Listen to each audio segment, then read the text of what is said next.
Bienvenido a un nuevo ciclo de los conversatorios culturales. Nos encontramos con un autor chileno, imprescindible para entender el Chile actual.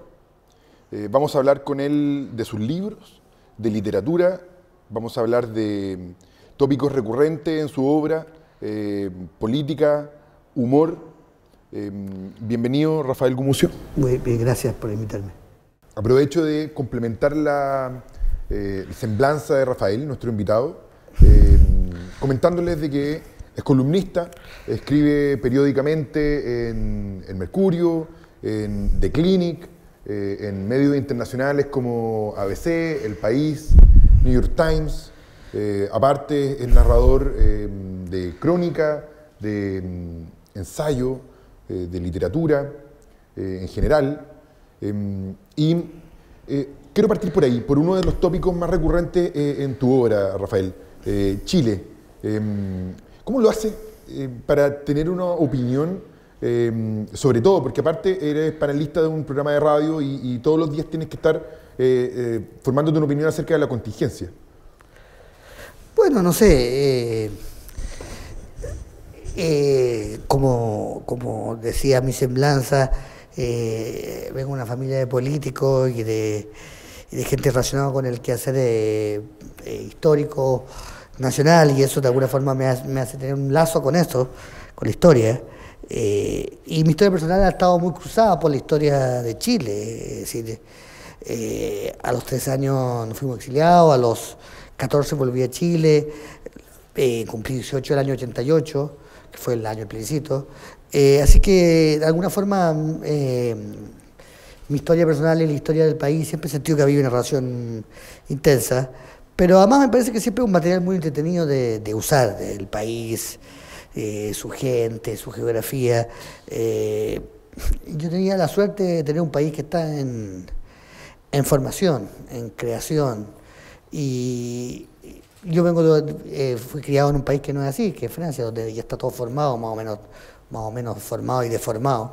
Y claro, los escritores de esos países tienen muy poco que aportar, en el sentido que pueden cambiar la situación de sus países. Yo siempre tuve la ilusión, quizás totalmente falsa, de que mi paso por Chile podría contribuir o cambiar algo, modificar algo, y eso me hacía sentir como medianamente orgulloso de aquello.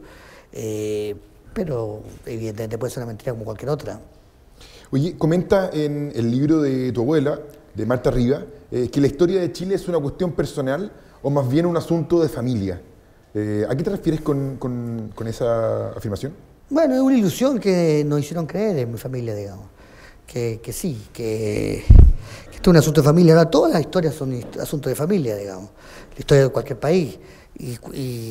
Pero en el caso de mi familia y mi abuela era parte de esa ilusión, nos hizo creer que sí, que al final la historia de Chile, y no solo la de Chile, también el mundo, era parte de la historia familiar.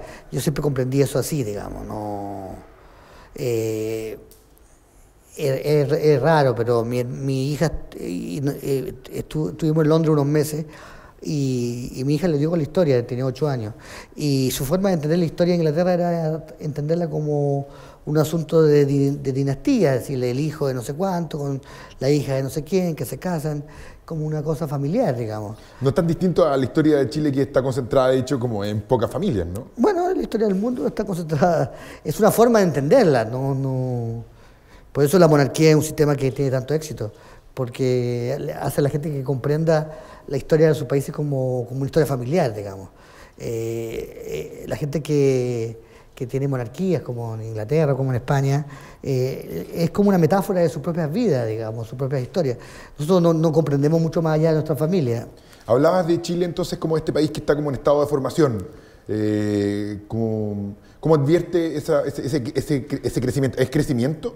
¿Advierte? Bueno, yo creo que fue también una mentira, no es que esté en estado de formación, pero cuando yo llegué acá, pensé que no había nada. Después supe que había cosas, digamos, pero yo en esa época tenía un total desprecio por todo lo que había previo a mi llegada.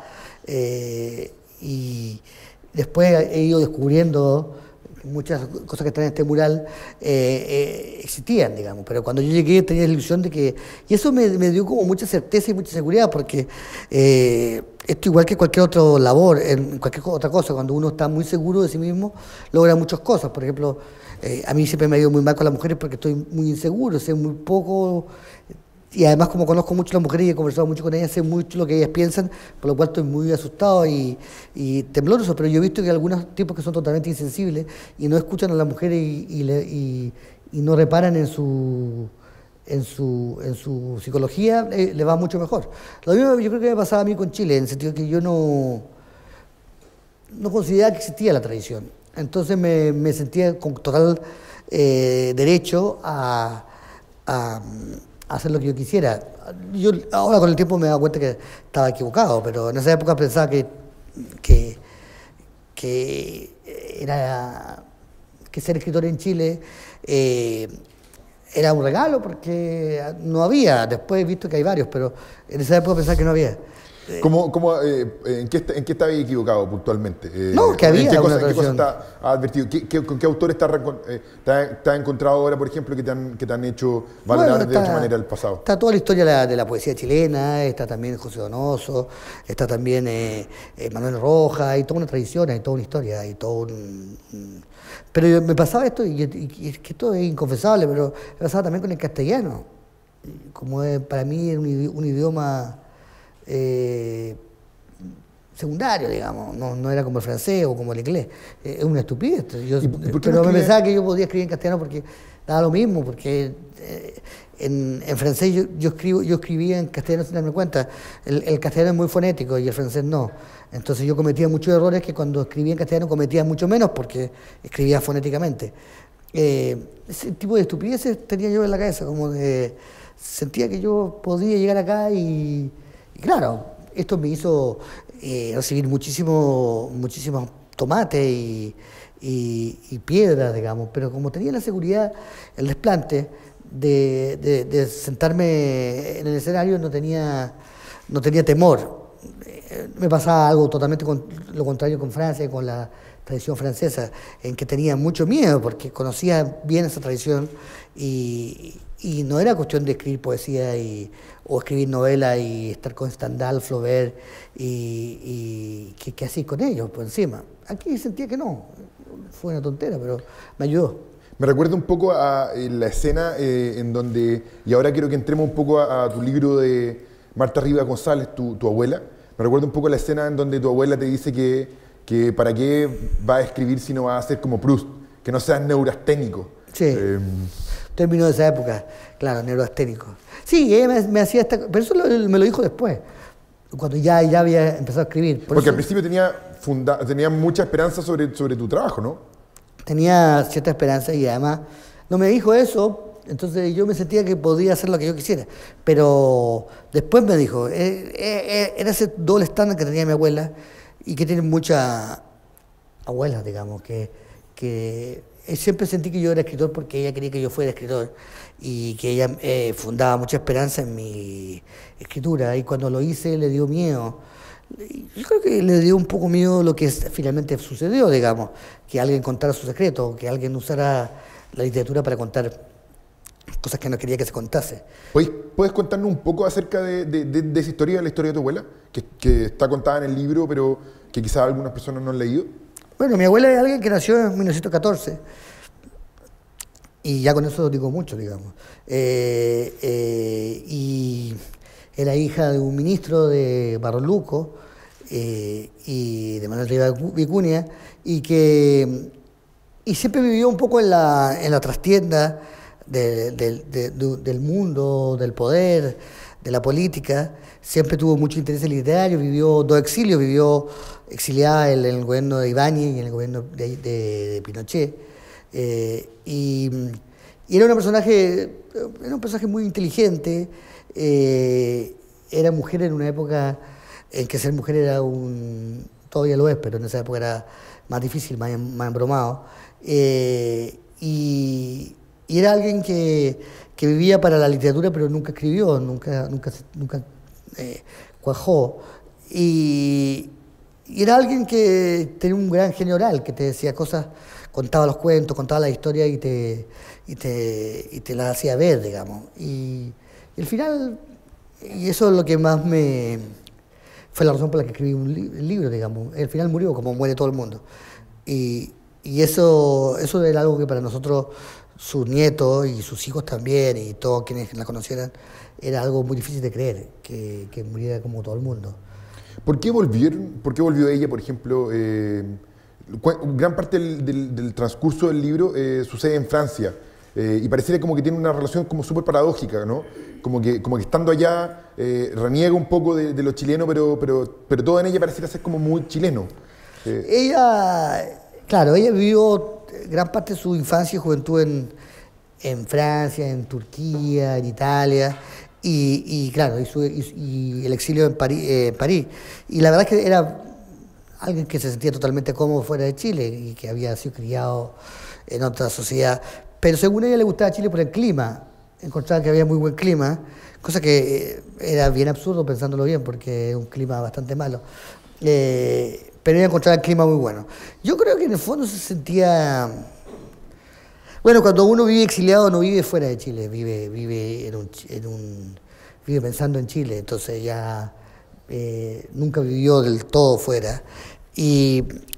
Pero siento que también su tragedia es un poco esa, porque nunca se adaptó a Chile, a algunas cosas de la chilenidad, y tampoco podía ir fuera. Por ejemplo, era alguien muy clasista, pero al mismo tiempo sabía que era una tontería todo eso.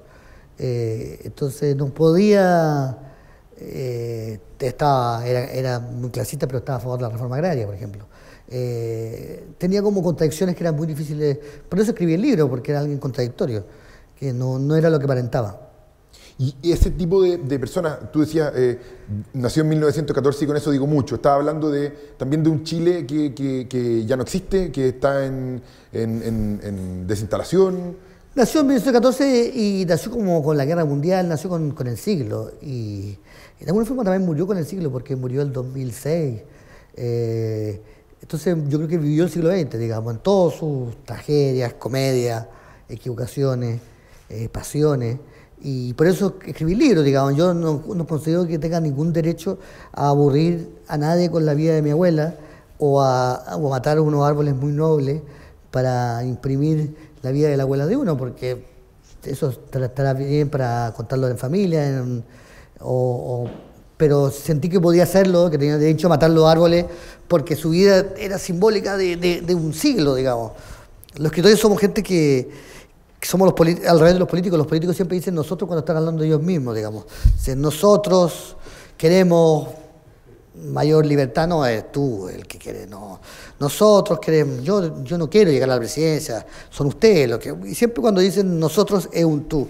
Y los escritores somos al revés, digamos, decimos yo, y cuando decimos yo decimos nosotros, es decir, cuando yo hablo de mí, de mis problemas, no lo hago por hablar de mí, sino que hablo de problemas que son espero yo colectivo, que son más de uno. En el fondo es la idea, digamos. Mi abuela nació el 14, o sea, nació con el siglo, vivió el siglo, y me interesaba porque no estuvo en la primera fila y tampoco estuvo en la última, estuvo como en la segunda fila o tercera fila, que igual es una fila interesante porque de la que nadie habla, digamos. ¿Cómo cayó en tu familia el abrir este secreto familiar? Hay algo entonces también con el rol del escritor de la familia, ¿no?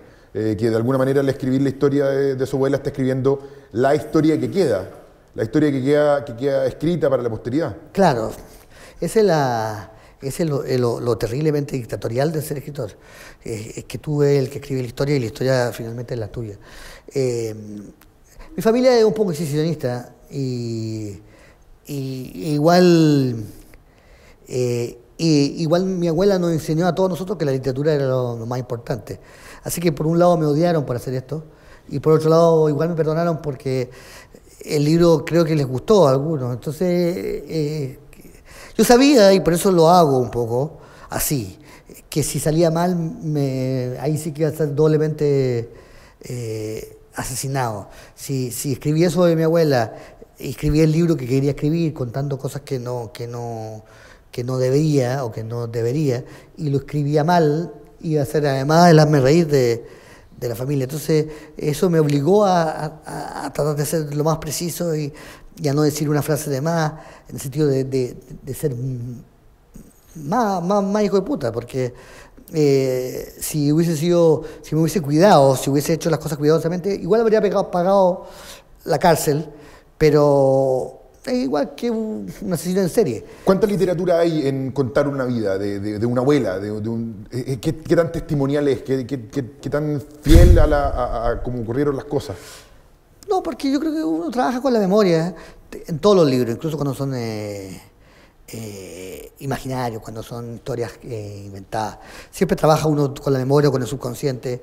Es más o menos el mismo trabajo, por lo menos yo lo trato así, porque me pasa con el tiempo que las cosas reales, testimoniales, ahí pasan por un filtro en mi cabeza que es el mismo en que pasan las cosas imaginarias, digamos. ¿Cómo es ese proceso? ¿Es doloroso? Hay cosas que en el libro parecían ser dolorosas, cierta posición tuya como de relevar en ocasiones a tu padre. Está como esa escena en donde tú sientes como que estaban haciendo el traspaso de mando con tu papá. Son escenas súper potentes. Sí, pero no son dolorosas porque son cosas que ya están súper trabajadas en el psicólogo o en el sofá. O yo soy también muy bueno para hablar. Entonces muchas veces las cosas yo las he contado tantas veces antes a tanta gente que cuando ya las he escrito están ya trabajadas.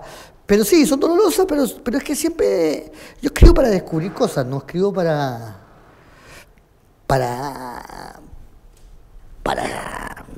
escribir, digamos, ¿no? ¿Y cuál fue tu mayor hallazgo en ese sentido? ¿Qué fue lo que más descubriste con este libro? Eso que acabas de decir, que mi abuela era un hombre, digamos. No es que no era transexual, ni mucho menos, pero ¿Tu figura paternal? Claro, eso fue un descubrimiento. Y cómo se construyó esa figura paternal y cómo la ausencia de otras figuras paternales, ese juego sí que fue un descubrimiento. Uno escribe para descubrir cosas, no para... Yo no tengo ningún aprecio por la literatura como una arte, digamos, como una bella arte. De hecho, generalmente no me interesa mucho la arte decorativa, digamos, la belleza no es algo que me subyugue. Es decir, ¿cuál entonces es la concepción? ¿La literatura como un oficio? Como un descubrimiento de cosas que me hagan decir, esto siempre lo supe, pero no sabía expresarlo, no sabía decirlo. Es como poder decir eso que está ahí, que es indecible. Para mí eso es la esencia del asunto, digamos. No es escribir cosas lindas o escribir cosas feas, no tiene ninguna importancia para mí eso. Perfecto. A propósito de lo que comentabas de tu padre, que fue historiador, y luego tu abuelo, que fue político, que es la historia de la dinastía de los Rafaeles, sí. Que tú también eres un Rafael, sin embargo, a pesar de que el camino está bastante delineado para eventualmente ser político, ¿es algo que en algún momento te trajo? Porque igual tiene una relación súper cercana con los políticos. Todos los días comentas sí. Contingencia política, tus columnas son sobre política dura.